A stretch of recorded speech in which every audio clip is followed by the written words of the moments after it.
Xin chào tất cả mọi người.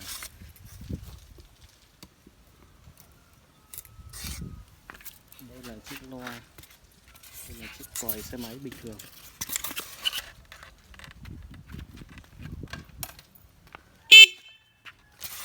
Thì sẽ biến nó thành, chế nó thành cái loa họng kèn như thế này. Đây. Đây, từ miếng xốp này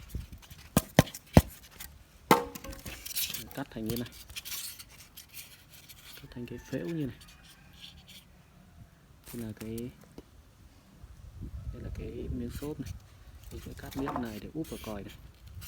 Còn đầu này là cái loa, cái phễu, đầu này nó úp vào còi, thì có cái lỗ thông ra như thế này. Móc tay vào được, móc cả ngón tay vào được. Đấy. Đẹp chưa? Đấy.